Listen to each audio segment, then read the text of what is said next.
I never thought I'd become the kind of man who planned something like this. I spent 20 years believing in doing things the right way, paying taxes on time, showing up to every school play, never running a red light. I'm the boring kind of good. The kind nobody notices until something breaks. My name's Ray Kowalski. I drive long-haul freight, mostly the I-80 corridor to Nevada to Illinois and back. 12, sometimes 14 days on the road, then home for a week. It's not glamorous. The truck cab smells like old coffee and diesel, and you spend a lot of time alone with your thoughts. But it paid for a decent house in Reno, put my son through good schools, and let me be present enough that he actually still wanted to talk to me when he hit 12. His name's Owen. He just turned 11 when this happened. Quiet kid. Loves maps. Actual paper maps. The foldable kind. He'd spread them out on the kitchen table and trace routes with his finger, asking me which roads I'd been on, which states had the best diners. He has this stuffed beagle he's had since he was 3.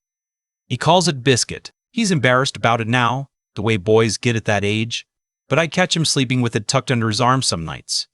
His mother, my ex-wife Renata, remarried 2 years ago.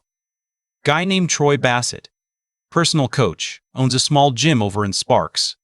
On paper, he looked fine, good shape, drove a clean truck, said yes sir when he met my dad at Thanksgiving.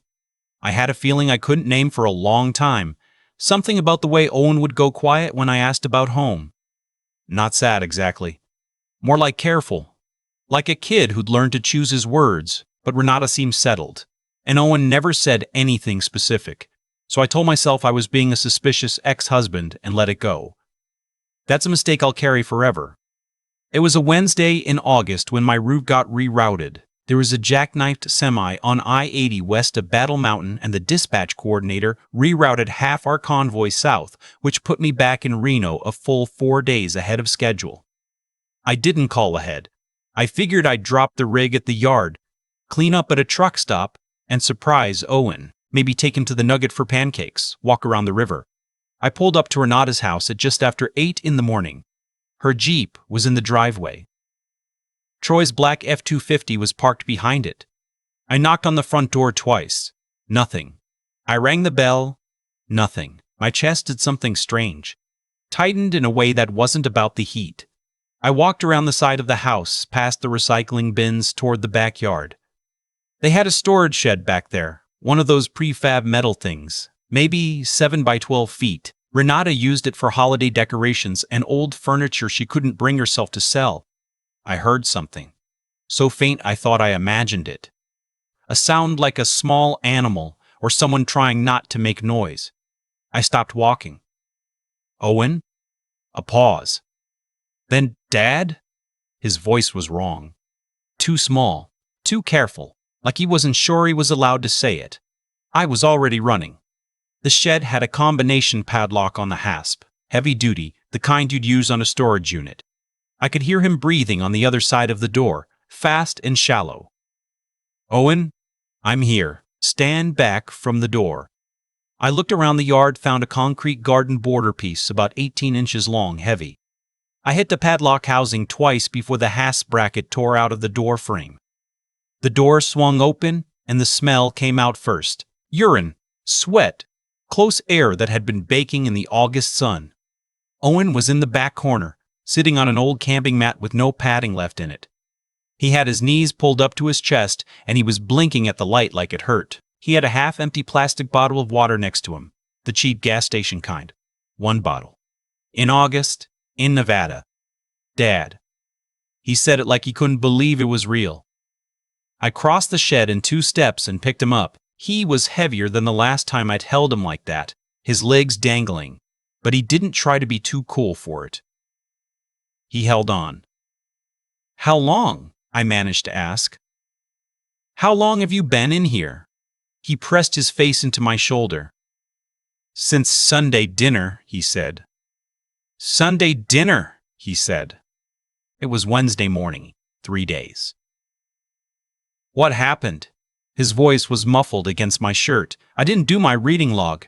Troy said if I was going to lie about doing my homework, I could think about it somewhere quiet. He paused. He said Mom agreed. I carried him across the backyard and through the back door into the kitchen. Renata was at the kitchen table with a coffee mug in front of her and her phone face down on the table. She looked up and the color left her face so completely, she looked like someone had pulled a plug. Troy came in from the hallway. He was wearing running shorts and had his gym bag over one shoulder, like he was heading out for a morning session. He stopped when he saw me. His jaw went through a little calculation. "You're not supposed to be here until Sunday," he said. "Put your bag down," I said. "Ray, let's all just—" "Put the bag down, Troy." He set it down slowly. Owen was still in my arms, and I could feel him trembling in that way kids do when they're trying not to cry in front of someone they're afraid of. I sat Owen in a kitchen chair and got him a glass of water. He drank it so fast it ran down his chin. Then he looked at the cabinet above the sink and said, "Dad, biscuit's in there." "What?" "Troy put biscuit in the cabinet before you put me outside. He said stuffed animals were for babies, and if I wanted to be treated like a big kid, I had to stop acting like one." I opened the cabinet above the sink. Between two boxes of cereal, Biscuit the stuffed beagle was stuffed in sideways, ear bent forward. I handed it to Owen without a word. Renata still hadn't said anything. She was watching her coffee mug. "How long did you know he was out there?" I asked her. She didn't answer. "Renata, I thought it was just going to be a few hours," she said quietly. "To teach him a lesson. Then things got— I didn't realize it had been 3 days," I said. "You didn't realize 3 days had gone by?" She didn't answer. I called 911. The operator was calm and walked me through it, asked about Owen's condition, told me to keep him drinking small sips of water. Troy stood against the wall the whole time saying nothing. Maybe he was running legal calculations in his head. Maybe he was waiting for me to lose control so he'd have something to work with later. I didn't give him anything. The police came in 6 minutes. The paramedics were right behind them. They took Owen's blood pressure, checked his pupils, gave him an electrolyte packet and a real IV bag in the ambulance because his numbers were low enough to worry about. I rode with him, holding his hand, watching the color slowly come back into his face. "Is Mom in trouble?" he asked me somewhere on the highway. "Yeah," I said, "she is." He thought about that. "Is that because of me?" I looked at him. 11 years old, still trying to make sure this was somehow his fault so that it made more sense.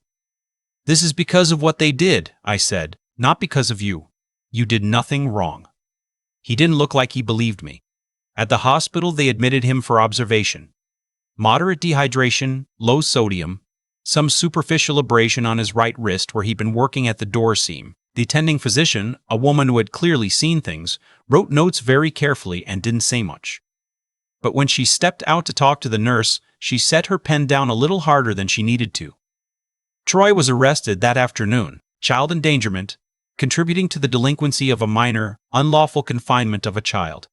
The detective I spoke with, a guy named Ferris who had an enormous mustache and a very quiet way of talking, told me they had a solid case, that the photographs of the shed and the medical report would do most of the work. Renata was not arrested that day. I had to sit in a plastic chair in a hospital hallway and absorb that fact. A child was locked in a metal box in triple-digit heat for 72 hours, and one of the 2 adults responsible was sitting in the waiting room filling out paperwork. The preliminary hearing was 9 days later. Troy wore a button-down shirt and sat next to his attorney with his hands folded on the table like a man who'd given blood drives. His lawyer argued the confinement was a form of behavioral correction that had been misapplied, that there was no intent to harm, that Troy had a clean record and 300 clients who respected him. He used the word overreach 4 times. The judge set bail at $40,000.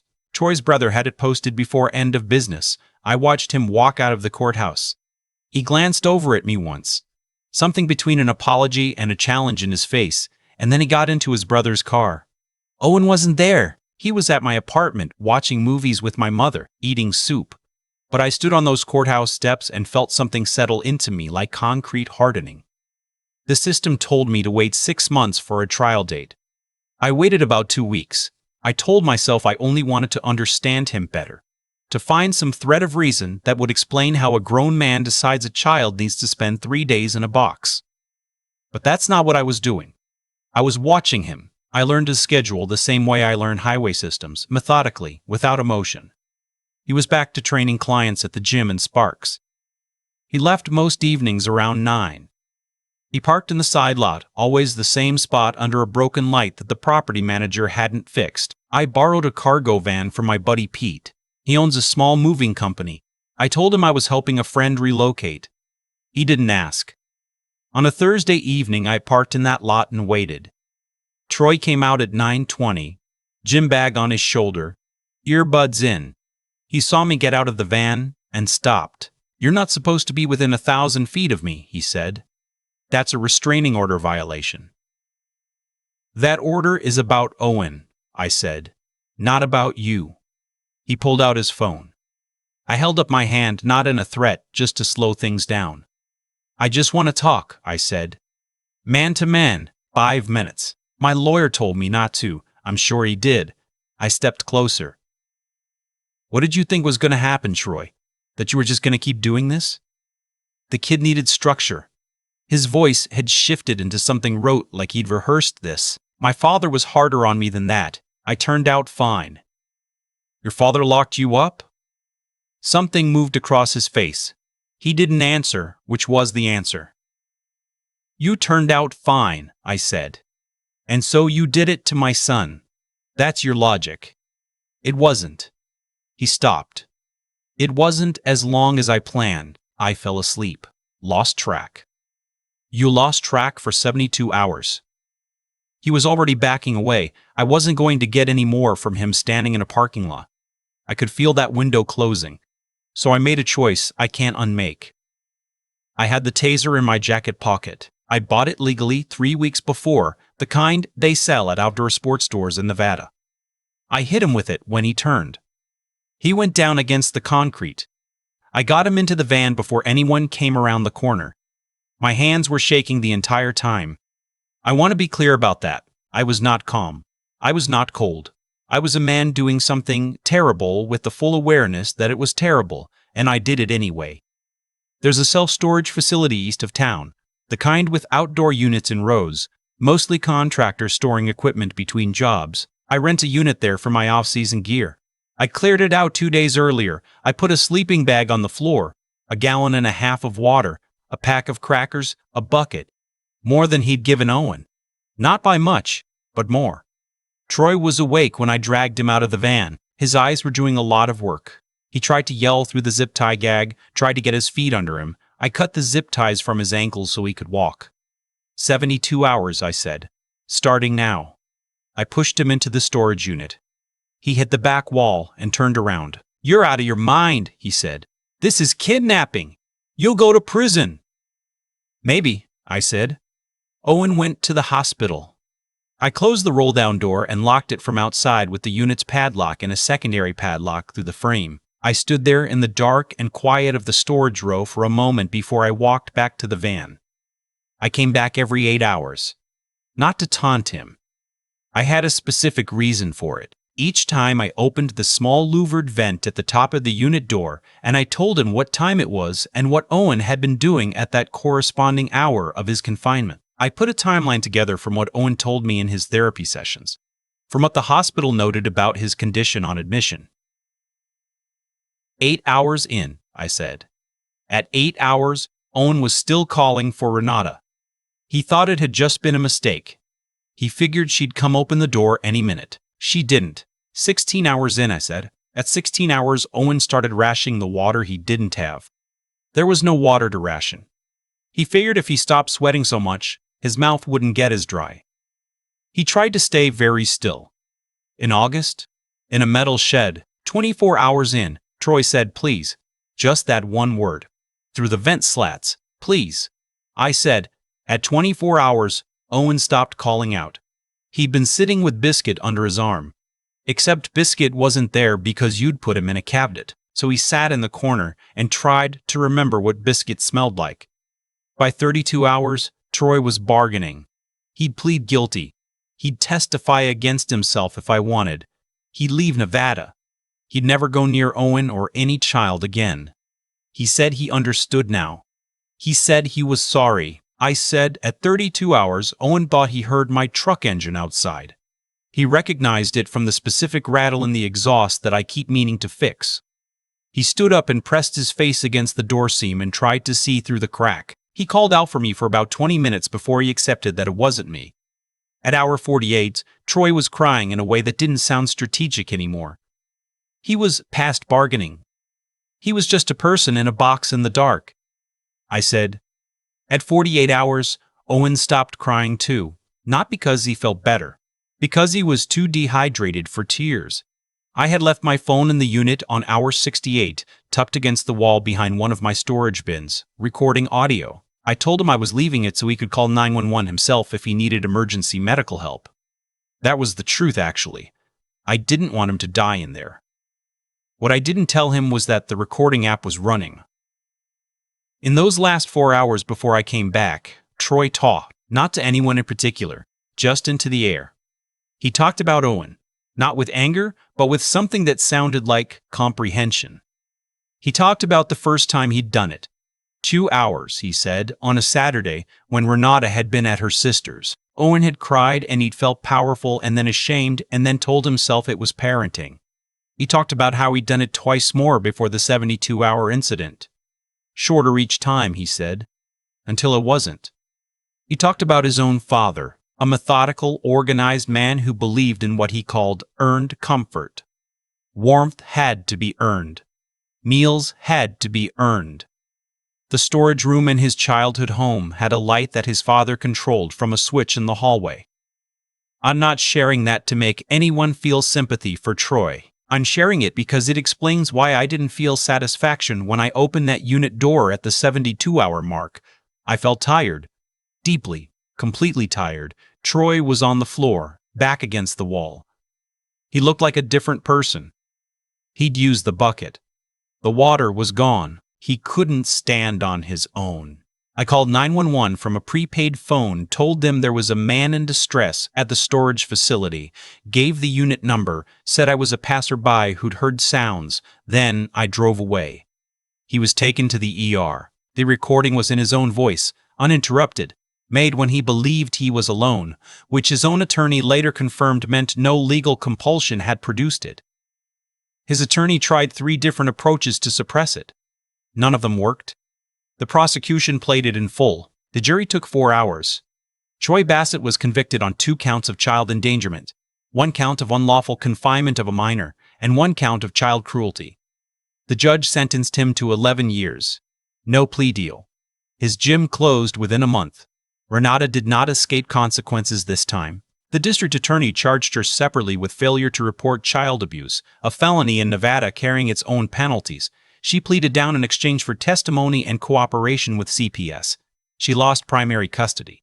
She's on 5 years of supervised probation and mandatory counseling. She's also in AA now, which I genuinely believe she needed long before any of this.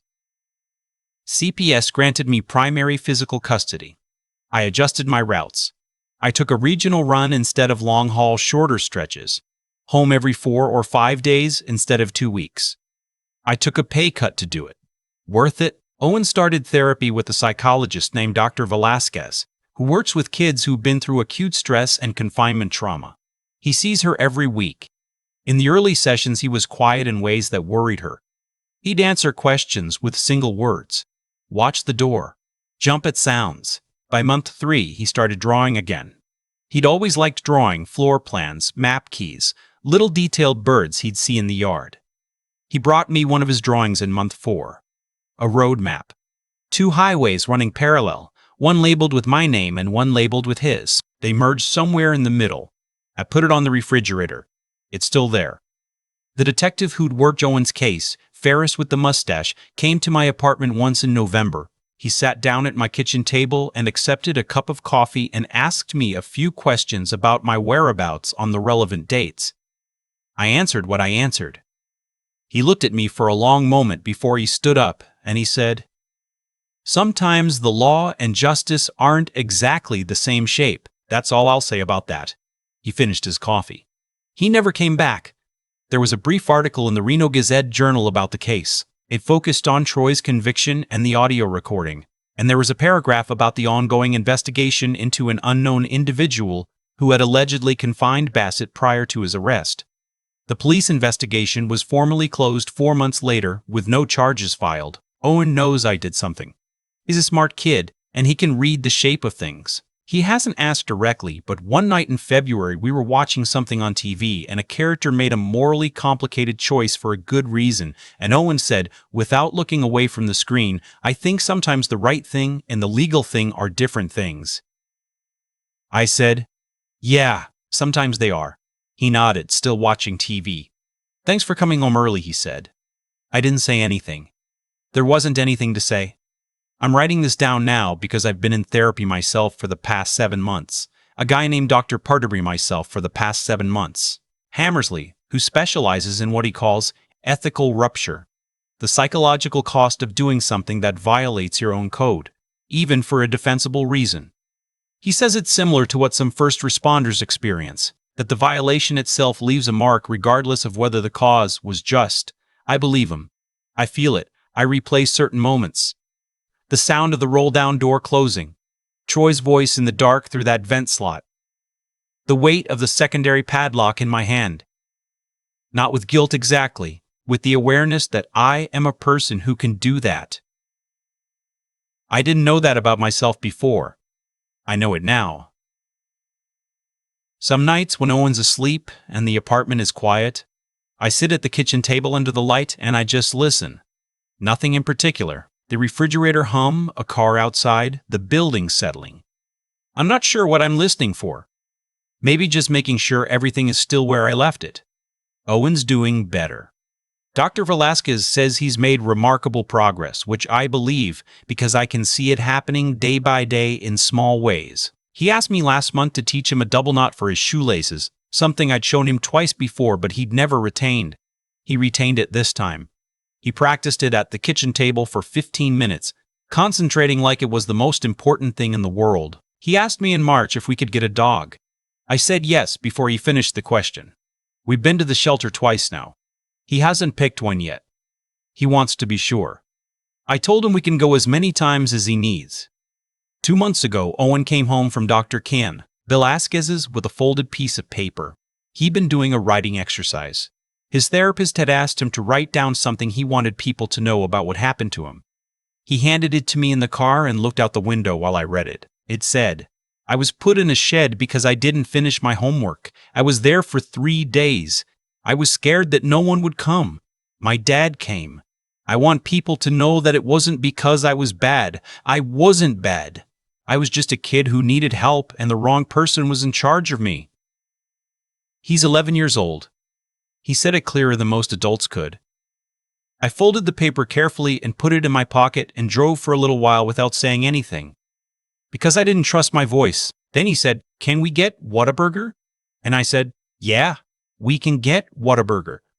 I don't know how to wrap this up cleanly because it doesn't wrap up cleanly. There's no version of this story that ends with me being the same person who started it. The boring good man who paid his taxes and never ran red lights did something that the law would call a serious felony. And I'd do it again. That's the part I can't untangle. The certainty that I would do it again sits inside me next to the awareness that it was wrong, and they don't cancel each other out. They just coexist. What I know is this. Owen is here. He's learning a double knot. He's picking out a dog. He's drawing roads on paper. The shed is gone now. Renata sold the house and the new owners tore out the backyard structures and put in a vegetable garden, someone told me. I'm glad. There should be something growing there. Some nights Owen still wakes up and calls for me. Not often now. Maybe once or twice a month compared to every night back in September. I always hear it and I always go. I sit on the edge of his bed until he goes back to sleep, which usually takes about 4 minutes. He almost never talks when I'm there. Sometimes he'll say, "I thought I heard something," or "I had a weird dream." And I'll say, "You're okay. I'm right here." And he'll say, "Okay," and close his eyes. 4 minutes. That's all it takes for him to believe me. That's all I needed. Not a system that worked, not a sentence that was long enough, not an outcome that felt proportionate. Just to be the person my son hears when he calls. Just to be the one who comes. I was. I am. I will be. I've thought a lot about cause and effect since all of this happened. Not in any cosmic, fate-driven way, just in the plain mechanical sense that things don't happen in isolation. Troy didn't wake up one morning and decide to lock an 11-year-old in a box. He learned it. Someone did it to him first, racked it in the language of discipline, handed it to him as a tool, and he carried it into my son's life without ever questioning whether it belonged there. That's not an excuse. It's an explanation. And those are different things. An explanation tells you where the crack started. An excuse pretends the crack isn't there. What I did to Troy, I own it. I don't dress it up.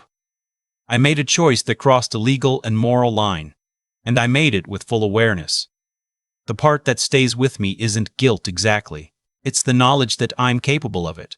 That under the right pressure, with the right provocation, I became someone I wouldn't have recognized 5 years ago. I think that's worth sitting with honestly. Not to punish myself. Just to stay honest about what people are capable of, including me. But here's what I keep coming back to when I think about Owen. The courage he showed in that storage unit. Not the dramatic kind, not the movie kind, the quiet kind. He stayed. He rationed nothing because there was nothing to ration. He kept himself together in the dark for 72 hours without any guarantee that anyone was coming. He was 11 years old and he held on. That's not something you teach a kid directly. That kind of resilience comes from somewhere deeper. From having been trusted with small, hard things over years, from having had someone show up consistently enough that some part of him still believed showing up was possible. I think about the character question a lot. Not just Troy's, mine, Owen's, Renata's, everyone's. Character isn't what you announce. It's what you do when the situation gets expensive. When doing the right thing costs you something real. Renata knew Owen was in that shed and she didn't open the door. That's the cost she couldn't pay. Troy knew what he was doing was wrong. His own confession told me that, and he did it anyway because the short-term feeling of control was cheaper than the long-term work of actual parenting. I broke the law to do what I believed the law was too slow to do. We all made choices under pressure. The pressure just revealed what was already there. What I want Owen to understand, and I think he's starting to, in the way 11-year-olds understand things sideways before they understand them directly, is that intelligence without conscience is just cleverness, and courage without integrity is just recklessness. The thing worth building in yourself, the thing worth protecting in the people you love, is the combination. Knowing what's right, having the spine to do it, and caring enough about other people that what's right actually means something beyond what's convenient for you personally. Troy had intelligence. He ran a business, managed clients, knew how to present himself. What he didn't have was the willingness to examine his own damage before he passed it on. That's the real failure. Not ignorance. Avoidance. Owen drew me a map. 2 roads that merge. That's what I want for him. Not a perfect road. Not a road without damage or detour. Just one that keeps moving, that stays connected to someone else's road, that eventually arrives somewhere worth arriving. I'm still working on my own road. Some nights that's all you can do. Put the truck in gear and keep going, and trust that showing up is enough.